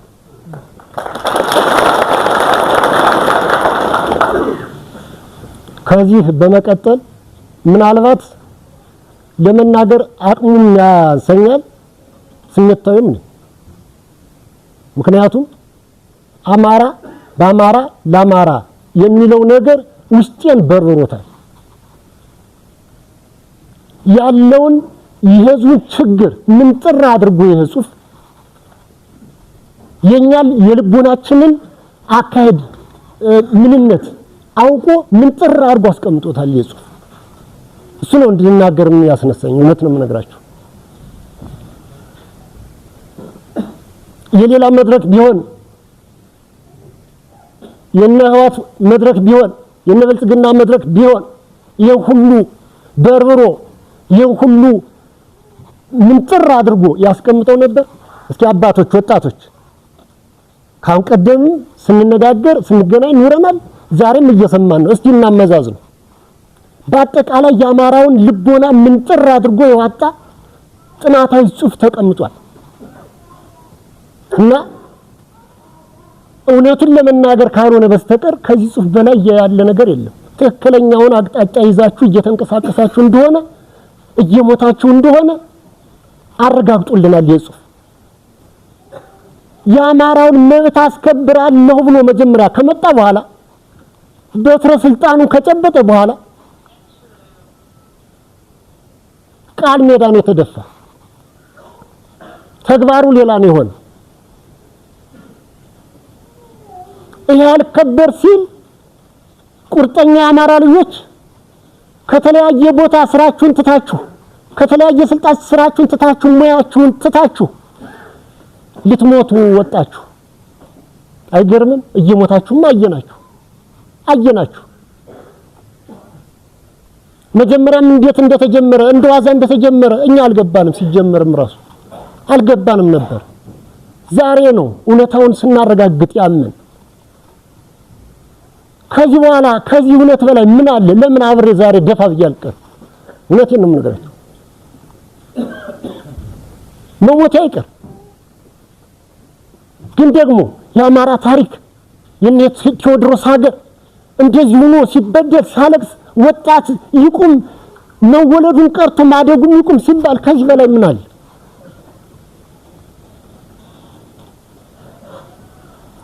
ለምን አብረን አናልቅም አንድ ጊዜ? እና የምናየው ተፈትኖም ታይ አብይ ቁርጠኝነቱን አሳውቋል። አማራ ላይ ሰው እንዳይወጣ ወንድ እንዳይወጣ እንዳያድግ ቁርጠኝነቱን እያየነው ነው። አሁን ተው እየተባለ እየተነገረ በጦርነትም እየተመታ እያዩ አሁንም ግፉን አላቆምልን። ሴቶች እየተደፈሩ እያየናቸው በሰራዊቱ የመሬቱ ጦር አንሶ ከሰማይ ዝናብ የቦምብ ዝናብ እየወረደ ገበያ የሚሄድ ሰው እያለቀ ትናንትና የተጣለው የድሮን እኮ ወደ ገበያ የሚሄዱትን ነው ያወደማቸው። ከዚህ በላይ የአማራ ገፍ ምን ይምጣ? ከሞት በላይ መብቱንስ ዲሞክራሲ መብቱንስ ተውት። ከሰብአዊ መብት የመጀመሪያ የመኖር መብት ነው። እሱ ተነፈገ። ከዚህ በላይ ምን ይምጣ? ምን ይደረግ? ከዚህ በላይ ካለ መሞት በቀር አንድ ጊዜ አለመላቀችን ብቻ እንጂ ሞት ብቻ ነው የሚጠብቀን። ከዚህ በኋላ አማራ ሰው ይሆናል በፍጹም አብይ አህመድ ካልከለ በስተቀር። ይሄ ትግል በዚህ ልክ ከቀጠለ ግን አማራ እኔ ለራሴ እረክቻለሁ። እውነት ነው የምነግራችሁ። አይደለም እንቀጣይነቱን አረጋግጣችሁ እየነገራችሁን ቀርቶ የአማራ ጥያቄ ረፍ ሲባል በቃ ሲጠየቅ እምቢ ሲል በጉልበት እናሳያለን ተብሎ እስካሁን የተደረገው ትግል በቂ ነው። አድግቦናል፣ አሳይቶታል እኮ የአማራ ልጅ አሳይታችሁታል እኮ። ግን አይሰማም። አሁንም ሌላ ወግንም ወገን በአይነትን እያየኑ ሌላ ወገን ተደምስሷል። ፋኖ የለም አንዳንድ ሌቦች ናቸው እያለ ይነግረናል።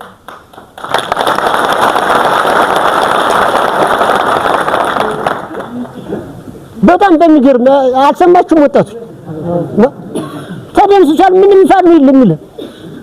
ግን እኛ እያየን እንስቃለን። እውነት ነው የምነግራችሁ። አንዳንድ ሌቦች ዘራፊዎች ናቸው ሲል እዚህ እንደው ስንቱን ልናገር ይሆን? ከተማ እንቀመጥ እባክህን ስንል ግብሩ የት እንዳለ ተምረው ልጆቻችን የመንግስት ስራ በሚሰጡበት ጊዜ ምን እንደሚባሉ ማን እንደሚሾም ማን ስራ እንደሚሰጥ አስቡት እስቲ። ወደ ገጠር ወጥተን እንራስ ስንል ደግሞ መጀመሪያ ላይ ይወሰናል። በዚህን ዋጋ ይባላል ይወርዳል። እኛ ዘንድ ሲደርስ የዚህን ክፈል ታጥፍ በላይ እዳው በዛ። ምን አድርገን እንረስ?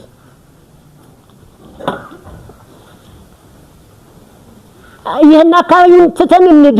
አማራነታችን አስጠላን።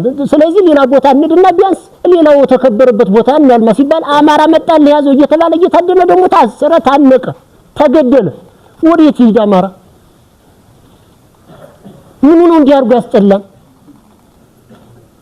ጀግኖችና አፄ ምኒልክ ሲመሩ ስለኖሩ እና አፄ ቴዎድሮስ ሲመሩ የኖሩትን አገር ኢትዮጵያ ያሰኙትን መንግስታት ለምንድን ነው የተናቅን? የነሱ ልጆች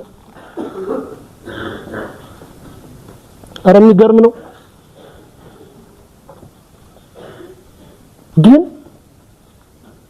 አማራ ለአማራ የሚለው ነገር እዚህ ላይ ዛሬ አይቻለሁ። ትክክለኛ ጽሑፍ ተቀምጧል ቁልጭ ብሎ። ይሄ ብቻ ታሪክ እኮ ይበቃናል። ለሚያነበው ለሚያው ግንዛቤ ውስጥ ለሚያስገባው ይሄ እኮ በቂ ነው። መጀመሪያ እንደሱ በዲሞክራሲ ነው ተመርጣችሁ ነው የምሰራለው። ተመረጠ ዛሬ ከላ በደልከን ህዝብ አለቀ እባክን ጠልተናል ሲባል እከላልሻለሁ እስቲ በጀት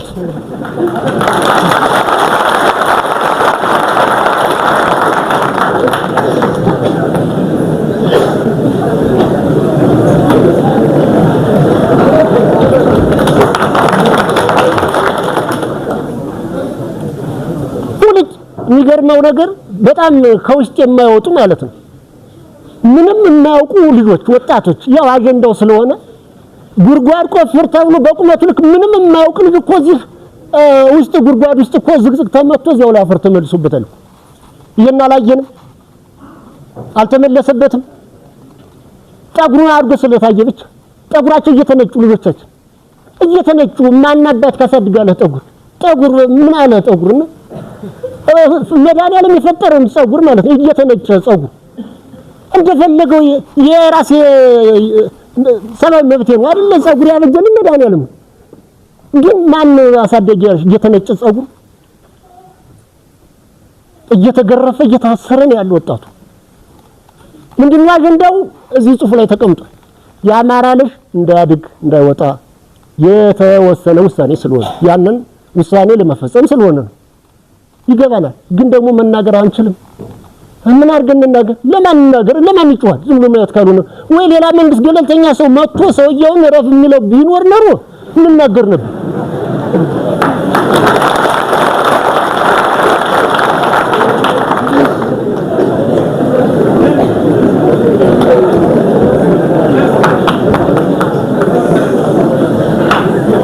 አለማለዚያ ዝም ብሎ ማለት ካልሆነ በስተቀር ሌላ አማራጭ የለም ስለዚህ የግፍ ተሰምቷችሁ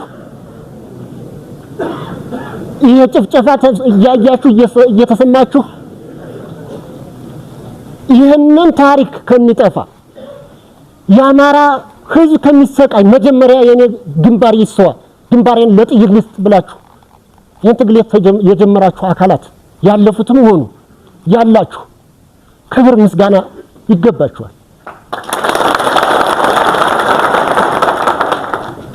ከዚህ በላይ እኔ ተናግሬም አያልቅልኝም እውነት በሌላ ቀን እንገናኛለን ብዬ አስባለሁ ዛሬ ብቻ አይደለም እንገናኝ የሌላ ቀን እንደው በጽሁፍ በምንም ብለን እንደው ሌላም ጽፎልኝ ቢሆን እንደው እያስነበኩ ብናገር የውስጤን ከምንም በላይ አንድ ቀን ሙሉ እላለሁ እውነት የኢትዮጵያ ታሪክ ምን እንደነበረ ኢትዮጵያ ምን እንደነበረች በክርስቲያን ሃይማኖት ትመራ የነበረች ኢትዮጵያ ዛሬ ገለልተኛ እንኳን ይሁን ተውሎ ቢባል ሀረተና ካቴየነን ሃይማኖት ካላጠፋን ነገ ብሎ መንገሱ አይቀርም አጥፋ የነ ሃይማኖት ነው ከተባለ አጥፋ ታሪክ አጥፋ መጽሐፍ እኮ እየወጣ የብራና መጽሐፍ እየወጣችሁ ባርክተቱት እኮ እየተባለ ባር እየተከተተኩ የሚያውቁትን መምራን የሚያውቁትን ካህናት በላቸው እየተባልኩ ነው እየተመረጡ እኮ ነው እየተገደሉ ያለ ታሪክ እንዳይናገሩ ታሪክ እንዳይወጡ የኢትዮጵያ ታሪክ እንዳይወጣ የክርስቲያን ታሪክ እንዳይወጣ እየተደረገ እኮ ነው እና ይሄ ሁሉ ግፍ አንገብግባችሁ ግንባራችሁ ለጥይት የምትሰጡ ጓዶች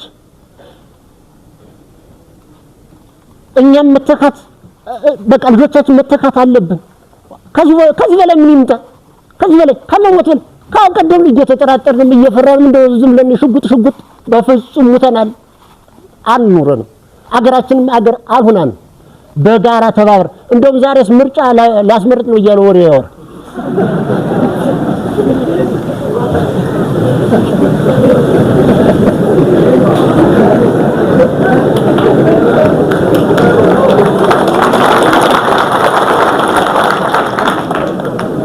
አይገርምም ግን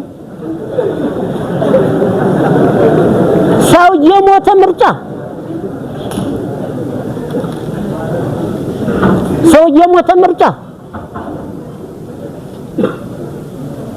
እዚያው ዝም ብሎ አሁን እናንተን እንደው የተወሰነ ዛሬ መጥቶ እርግጥ ሊመጣል አንድ ቀን እንደዚያ ሊወር ይችላል እዚያው አርዱ ይግደለን እንጂ ከምንም በላይ ከዚህ በኋላ የምንመርጠው ነገር በገዛ እጃችን መረጥን ብለን ነው እንደሚያሰቃይ ስለዚህ ይግደለን እዚያው በቃ አንድ ጊዜ ነው በቃ እኔ ምነው እሱ አማራጭ ነው ከዚህ በላይ ደግሞ መርጠኛል እያለ ደግሞ ማን ነው ግርፋቱን የሚችል ስለዚህ እውነተኛ ምርጫ እንደማይከድ ይታወቃል ታላው ላይ ወደ ምርጫ መዝገብ ምንም የምንነደው ነገር ነው ለራስ የለኝም እዚያ አንቆይጣልኝ ምንም ጨርሻለሁ አመሰግናለሁ እንደ ብዙ መግለጽ ፈልጌ የተጨነቅነው የሰዴን ህዝብ በአንድ ቀን በሰከንድ ውጊያ ያን ያህል የተወጠረ ኃይል ይኸው እንዲህ እንዲስቅ ማድረጋችሁ ለተሰዋችሁም በህይወት ምላላችሁ ሞቅ ያለ ታርጉ ለራሳችሁ በመቀጠል ይሄ አያልቅም እኮ አሁን ስጋቱ አይለኛው ነው እንጂ የአብይ አህመድ ጉድ ቢነገር ያልቅ ምን ተነግሮ ያልቃል ንቀቱ በጣም የበዛና በጣም ንቀቱ በጣም ስር የያዘ ተቀርጾ በስርዓት የተሰራ መሆኑን አየን። በራሳችን ሆዳሞች በተማሩበት ትምህርት ቤት ያስተማራቸውን ህዝብ ከሚገለው ወገን ጋር በመሆን እኔ በእውነት እነዚያማ ምን ያርጉ? ምን ጊዜም ጠላትማ ጠላት እኮ ነው። ትናንትና ወተት አጥታ ያስተማረችው ትናንትና እንደፈለገ አድርጎ ያስተማረው ዛሬ ስልጣን ይዞ ተለላሽ ጋር ቡድን ጋር ሆኖ አማራን ከሚያፈርስ አማራ ጠል ጋር ሆኖ ወገኑን የሚያስወጋ ለዚህ ህዝብ ለዚህ ደሃ ህዝብ ዳቦ ነው እንጂ የድሮን ጥይት ነው አልነበረም። ማዳበሪያ በማቅረብ ፈንታ ይሄኛ የሚቀርብልን ሌላ ነገር ነው። እኔ በእውነት በሰሞን ብቻ ፋሲካን እንዲሁም በመዋላችን ሰይድ ያልቆራችሁ አያሱሉንም ነበር እየጠጡ ሲጠግቡ ተከበለ ታየው አንተ ፋኖ ደጋፊ ነህ ነው። እነሱን ተደዋውለሃል ትንሽ ጎርመስ ታልክ እንቻለው ደውሎልህ ነበር። ማን ደውሎልህ ነበር? ስልክ ከፍ ያለ ስልክ ታገኙ ማለት ነው። የእነሱ ናት ላሳርቁ ተገበለ ፊት እንደላይ ነው። አይው በየሜዳው ጥለውት ቀረ። እነሱም አልተጠቀሙበት። ባነሳነስ ጨዋነት የተሞላው ፋኖማ አስከረናቸው ይቀበር ነው ያለ። ለቀበሩ ምስጋና እያቀረበ ነበር። የኛ እኮ አንድ ወንድማችን ዝም ብሎ መንገድ ላይ ገለው አስከሬን አልሰጡም። እዚያው ነው የቀረ። ከዚህ ሄዶ አንድ ምንሻ እዚያው ነው የቀረ አትሰጥም ተብሎ። ዛሬኛ ግን እናንተ ግን ጫዋች አማራ ፋኖ ወሰድ ቀበር ሰው ከሞተ በኋላ አስከሬኑ አይንገላታም በሚል ክብር በተሞላበት ጨዋነት በተሞላበት ድሮም ያስባሉ። ካሸነፈ በላይ አማራ ሙያው ይሄን ላም ይመስል ማባረር ምንድነው? ና ኩሩ ነው። ይሄ ኩሩ ህዝብ ተንቋል። አቅሙን ግን ሰሪም ብቻ ሳይሆን በአንድ ቀኗ ሳይው ሞጣም ተንበብዷል ነው የሚባል።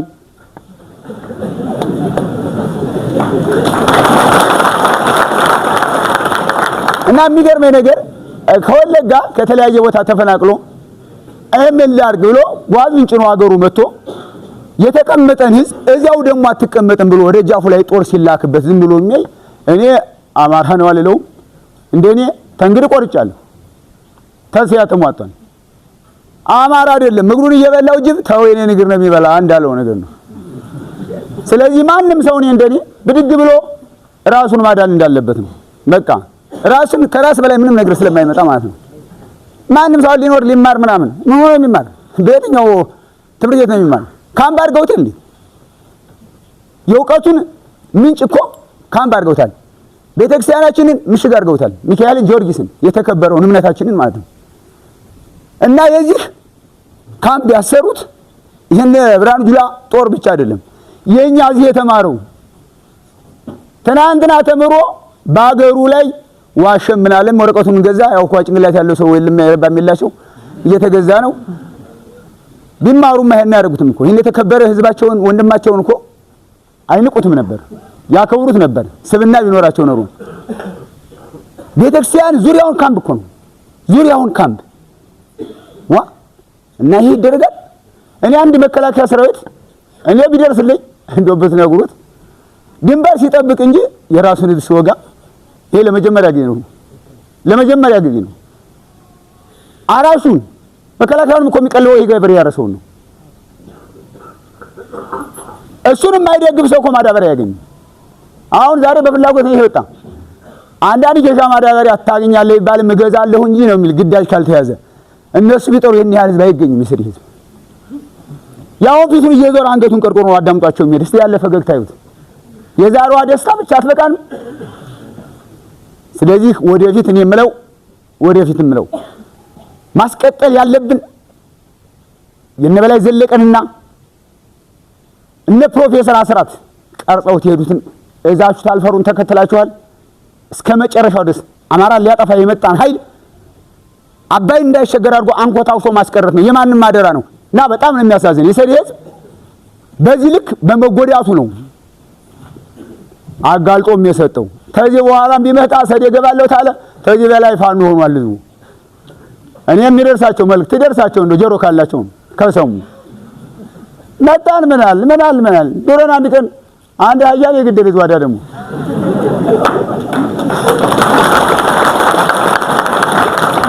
እና እዚህ ላይ ስለ ምርጫ ብለው አንዱ ታሞ ማለት ነው ታሞ ነው አንዱ እና ሞጣ ልሄድ ነበር ይላል። ምርጫ ወረቀት ወስዳለሁ። ምርጫ ወረቀት ግን 3 ነው አሉ የሚሰጥ የገጠሩን ለማካተት ማለት ነው።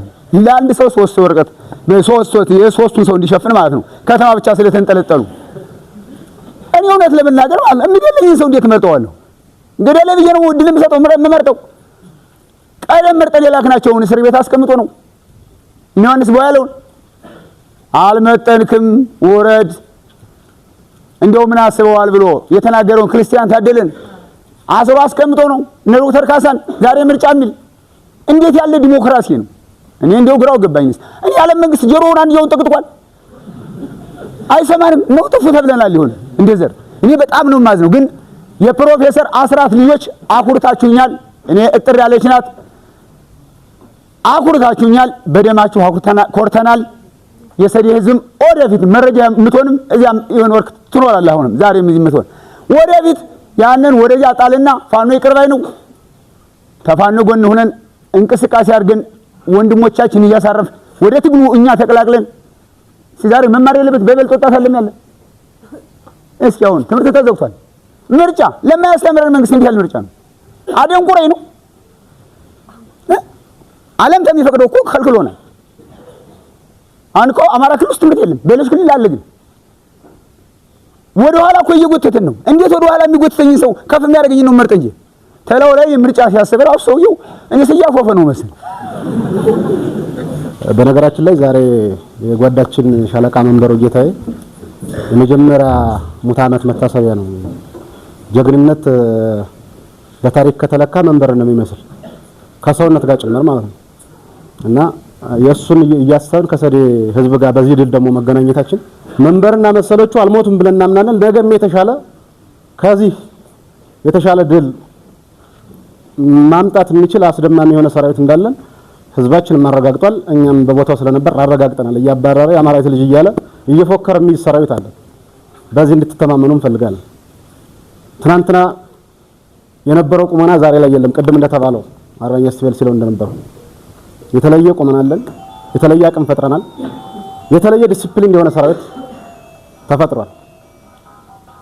እያንዳንዱ ችግሮች ወቅታዊ ችግሮች ይፈጠራሉ። እሱን እያረመና እያደረገ ስራ እየሰራን ከዛ አኳያ ዛሬ በዚህ ልክ ተገናኝተን ከናንተ ጋር ካሳደገን ከተንከባከበን ተቆጥቶ ካሳደገን ማህበረሰብ ጋር መወያየት መቻላችን አንድ ድል ነው። ነገ ተጨማሪ ከተሞችን ይዘን ቅድም እንደተባለው አይደለም አማራ ክልልን ኢትዮጵያ ነጻ ወተን የአባታችንን የአያቶቻችንን ቤተ መንግስት እንደምንረከብ እርግጠኛ ልትሆኑ ይገባል። ሁለት ቦታ የሚባል ነገር ይቆማል። አሁን የማንግባባው ሁለት ቢሏ የሚባል የለም። ለይቶለት ጠላት ይሁን ወይ ደግሞ ለይቶለት ወገን ይሁን ምናልባት ውስጣችን ይኖራል አይኖርም እሱን ሁላችንም ስለምንተዋወቅ በሂደት እናጠራዋለን። ከዛ አኳያ በደንብ ስናጠፋ እንደ አባት እንደ ወንድም እንድገስጹን ስንሰራ እንድታከብሩን ቴንኪው እንድትሉን እየተመካከርን በጋራ እችን ሀገር እንረከባለን ብለን እናምናለን። ደግሞ እናደርገዋለን። ከዛ ውጭ ግን በተለይ ምናልባት ነውለታው በደንብ እየሄዱበት ይመስለኛል። አዳዲስ ተተኪ ሰራዊት ማፍራት ላይ የነገ የማይባል ግዴታ መሆን አለበት። ስልጠና ይወጣል እዛ ላይ የመሳተፍ ቅድም ሲባል ስለነበረ ዝርዝሩ ላይ መግባት ስለማልፈልግ ኖርህም አልኖርህም ከበርክም አልከበርክም ሰራህም አልሰራህም ነፃ ካልሆንክ አትበለው። የሚያስፈልገን አሁን ዳቦ አይደለም ነፃነት ነው። የት ተቀምጦ ሊበላው ነው? ይሁን አዲስ አበባ ያለ ባላት ምናምን አግዙን ስንላቸው የሆነ እንት ሲል ያስቁኛል። የነገ እኮ እሱ አይደለም። በታሪክ አጋጣሚ ነገ ከነገ በኋላ ይሄ መንግስት መሸነፉን ካመነ አዲስ አበባ ላይ ማለት ጠባሳ ጥሎ እንደሚሄድ እናየዋለን አብረን። ገንዘቡ የኛ አይደለም እናንተ የኔ አይደላችሁም ካለ ስለ ገንዘባችን የምንጨነቅበት ሂደት አይደለም። ስለዚህ ራሳችንን ማስከበር ያስፈልጋል። ለዛ እያንዳንዱ በሚደርሰው ፎታ ልክ ሶስቱም ወረዳ በተለይ እዚህ ቀጠና ላይ 54ኛ ክፍለ ጦር ቀጠና ላይ ሞጣ፣ ሰዴ፣ ድጎ ያለው ወጣት ተመዝግቦ ወደ ስልጠና እንዲገባ በዚህ ልክ ተዋግቶ ቀጠናውን አስለቅቆ ከሌሎቹ ወንድሞቹ ጋር ትናንትና በነበረው ግዳጅ ሰፊ ኃይል ነው የተሳተፈ ከየቦታው እኔም ከነበርኩበት ኮር በተመሳሳይ ተባብረን በቂ የሆነ ኃይል፣ በቂ የሆነ ትጥቅ፣ በቂ የሆነ ስንቅ አዘጋጅተው እንዲያስጀምሩ ይሆናል። የዚህ ቀጠና ሰራዊት በአይነቱ በጀግንነቱ ልዩ ነው፣ ታውቁታላችሁ። ተጨማሪ አቅም ግን ስለሚያስፈልግ የዚህ በተለይ ያለው ወጣቱ ክፍል የስልጠናው ተሳታፊ እንድትሆኑ በፍጥነት ስራዎች ሲሰሩ የዛ አካል እንድትሆኑ ምናልባት ከዚህ በፊት እየመጣ የተመዘገበ ሊኖር ይችላል። ነገር ግን አሁን ቀጠናው ስለተለቀቀ ታሳቢ ያደረገ እናንተንም ታሳቢ ያደረገ አመላመል እንዲከተሉ ከነሱ ጋር እንነጋገራለን። ስለነበረ ጊዜ እጅግ አድርጌ አመሰግናለሁ። እግዚአብሔር ያክብርልኝ። እሺ አመሰግናለሁ። እኔ እኮ ብዙ መልእክትም የለኝም። ያው ቀጣይ ስለምንሰራው ስራዎች ተነጋግረን ወደፊትም ስላለን እዚሁ በቅርብ ተገናኝተን ምንሰራቸው ስራዎች ይኖሩናል። ከዛ መካከል ግን እኛ እናንተን ለማግኘት ስንት መስዋዕትነት እንደተከፈለበት ይታወቃል። በገንዛ ሀገራችን በገንዛ ከተማችን ስንት መስዋዕትነት ከፍለን ነው ዛሬ እዚህ አዳራሽ ላይ ተገናኝተን እየተወያየን ያለን። በቀልድ አይደለም። በማይተካው ህይወታችን የመጨረሻውን አማራጭ ተጠቅመን የተገናኘን። የወደቀው ወድቆ ያለው ደግሞ ለቀጣይ እንዳይወድቅ ነው ዛሬ የተገናኘነው። ስለዚህ ከናንተ የሚጠበቀው ደርሶ ሲለው እንደነበር አሁን ቀጣይ እንደ ትናንትናው በፋራ ኮማንዶ በሚሊሻ በፖሊስ መሄድ አይደለም። አማራጭን ተጠቅሞ አማራጭን መጠቀም ፋኖነትና ፋኖነት ብቻ ነው ነፃ የሚያወጣ። ለዚህም የሚሆን ስልጠናዎችን ጀምረናል። እየመጣችሁ ተመዝግባችሁ በየወረዳው ወይም በየአካባቢው ምዝገባ ጀምረናል። ነፃነታችንን በክንዳችን ነው የምናሳይ። ነፃነታችን በክንዳችን እያለ እዚያው ነፃነታችንን መፈለግ እየቻል ሌላ ነፃነት የምንሄድበት ሌላ ነፃነት ፍለጋ የምንሄድበት የለም። ገንዛ ወንድማችን ነው ተነስቶ እየተዋጋን ያለ። የገንዛ ወንድማችን ነው ተነስቶ እየገደለን ያለ። በምን ተታሎ በሆዱ በቦታ መኖሩን ሳይወቅ ቦታ ሊመራ ደፋ ቀና ሲል ነበር። ሰሞኑን ይሄ ካቢኔ ይኸው ተመራት እዚህ በህዝቡ ላይ ደባ ሲሰራ የነበረ እኛን ጫካ አስገብቶ እሱ ከተማ ቦታ ሊመራ ደፋ ቀና ሲል ነበር። ነዋሪውን ይኸው ፈጣሪ አየው። እኛም ነገ እንሞታለን። መኖሬን ሳላረጋግጥ ዛሬም የምወስደው የምቀበለው ነገር የለኝም። ይህንን ነፃ ማውጣት እንደፈለኩ ተንቀሳቅሼ መስራት መኖርን መብላት መጠጣትን ነው የምፈልግ። ተደብቄ የምዘርፍበት ተደብቄ ህዝቤን የምጨቁንበት አካሄድ አይኖርም። ስለዚህ ይሄ ወጣት ከኛ ጎን እንዲሰለፍ ከህዝቡ ጋር እንዲሰለፍ ይፈልጋል። እንዴ እኔ ሙቼ የዛ ልጅ እናት የኔ እናት ጥቁር ለብሳ የዛ ልጅ እናት በኔ ደም ደስታ እንድታገኝ አልፈልግም። ለምን እኔ ስሞትባታለሁ? የእናንተ እናት ንጹህ ትልበስ፣ የኔ እናት ደግሞ ጥቁር ትልበስ። እንደዛ የሚባል ነገር የለም። ወይ ስተት ከሆነ አስቁሙን። ምን ከፍለው መስዋዕትነት ስተት ደግሞ አይደለም። ስተት ያልሆነበትን መንገድ ሲነግሩ ነበር ጓደኞቻችን፣ ሲገልጹት ነበር። ፈልገነው አይደለም ሞትን ተገደን ነው እየሞትን ያለን።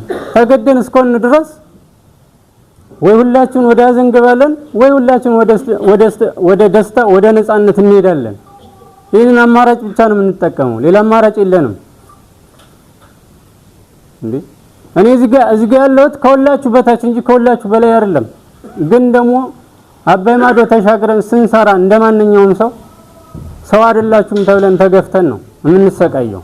አይነዳችሁም እንዴ? ገንዛ መንደራችሁ ገንዛ ቤታችሁ መጥቶ መታወቂያ መጠየቅ ያለብህ ራስ ነበር። ግን መታወቂያ ስትጠየቅ አይነድህ? እስኪ አዲስ አበባ ላይ ሄደ ኦሮሚያ ላይ ሄደ ተሳተፈሽ በተማርክበት እስኪ ተወዳድረ ግባ። ገና መታወቂያን ሲያይ ነው የሚወረውርልህ።